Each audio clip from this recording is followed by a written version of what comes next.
LAC पर तनातनी के बीच प्रधानमंत्री मोदी ने सेनाओं का हौसला बढ़ाने वाला और चीन की नींद उड़ाने वाला बयान दिया है। इस बीच भारत और चीन के बीच फिर मुलाकातों का दौर शुरू हुआ, लेकिन सरहद से जो जानकारी सामने आ रही है उसमें चीन की चालबाजी साफ तौर पर देखी जा सकती है।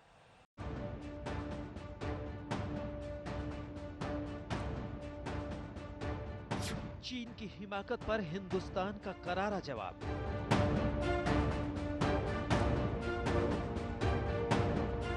अब हर हफ्ते होगी बात, क्या बात से बनेगी बात। बड़ा चालाक है चीन, इतना कि बातों बातों में भी वो अपनी ही हर बात मनवा लेना चाहता है। एक तरफ वो एलएसी पर समझौते के बावजूद पीछे हटने को तैयार नहीं है और सैन्य साजो सामान का जमावड़ा लगाए हुए है। दूसरी तरफ बातों में भी वो चालबाजी का चक्रव्यूह रच रहा है, लेकिन हिंदुस्तान पूरी तरह सतर्क है। सरहद से तनातनी कम करने के लिए दोनों देशों के बीच बातचीत का दौर फिर शुरू हो गया है। ये बातचीत अब हर हफ्ते होगी। हालांकि पिछले हफ्ते हुए पहले दौर की बातचीत में चीन अपनी चालबाजी पर ही अड़ा रहा।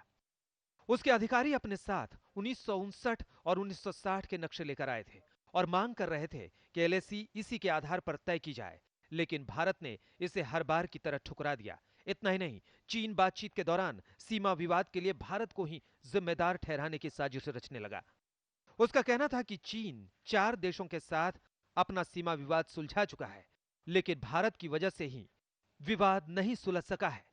भारत ने चीन की चालबाजी समझते हुए सिरे से सारे के सारे आरोपों को निराधार बताया। इतना ही नहीं, काला पानी इलाके में भारत नेपाल के बीच के मसले पर भी चीन ने भारत को घेरने की साजिश रची, लेकिन भारत के सख्त रवैये के बाद उसे चुप्पी साधनी पड़ी। हाल की बातचीत के दौरान भी चीन का एक नया पैंतरा सामने आया। चीन 1959 के नक्शे की बात कर रहा है, लेकिन भारत ने साफ कर दिया है कि चीन को हर हाल में पूर्वी लद्दाख में अपना सैन्य जमावड़ा खत्म करना होगा और मई 2020 की यथास्थिति में वापस लौटना होगा। जानकार भी मानते हैं कि हिंदुस्तान की हर मोर्चे पर मुस्तैदी की वजह से ही चीन को बेनकाब करना आसान हो गया है। लेकिन सैन्य स्तर पर चालबाज चीन का झूठ देखिए। वो दावा कर रहा है कि एलएसी पर यथास्थिति से वो 800 मीटर पीछे ही है। 22 जून को कमांडर लेवल की बातचीत में भी उसने यही राग अलापा, लेकिन सैटेलाइट की तस्वीरों ने चीन को बेनकाब कर दिया। रूल्स ऑफ एंगेजमेंट जो हम कहेंगे, क्योंकि जो विश्वास था चाइना का वो पूर्ण रूप से टूट गया है। आप देखिए, हर भारतीय तो खड़ा हो गया है कि कह रहा है कि चाइनीज प्रोडक्ट एप्लीकेशन पर बाइकॉट। सरकार ने कहा है बैन करेंगे हम प्रोजेक्ट्स को, चाइनीज प्रोजेक्ट्स को। और आपने देखा कि 15 जून की रात को क्या बैंग किया फौजियों ने गलवान। चाइना अगले 1000 साल तक गलवान को भूलेगा नहीं। और दूसरी बात यह है, अभी खेल खत्म नहीं हुआ है।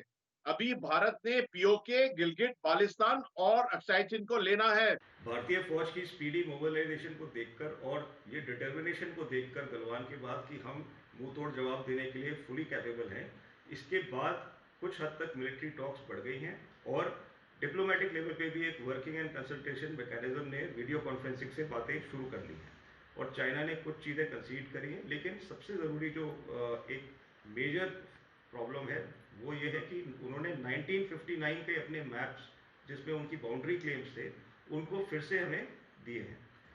चीन की सेना पीछे हटना तो दूर, अलग अलग इलाकों में अपनी मौजूदगी बढ़ा रही है। पेंगोंग झील के किनारे लगातार बड़े पैमाने पर नए ढांचे दिख रहे हैं और 15 जून की खूनी झड़प वाली जगह पर भी नए निर्माण दिखने लगे हैं। एलएसी पर फिंगर 4 और फिंगर 8 के पूर्वी हिस्से को कवर करने वाली सैटेलाइट तस्वीरों में देखा जा सकता है कि किस तरह वहां चीनी गाड़ियां, तंबू और बोट्स की मौजूदगी है। चीन की अब कोशिश ऊंचे इलाकों पर अपनी पकड़ मजबूत करने की है, क्योंकि ये पोजीशंस युद्ध के दौरान विरोधी पक्ष पर बढ़त देती है। लेकिन उसका ये सपना कभी पूरा नहीं होगा, क्योंकि ये पैर पीछे हटाने वाला हिंदुस्तान नहीं, हुंकार भरने वाला हिंदुस्तान है। दिल्ली से मंजीत नेगी के साथ आज तक ब्यूरो।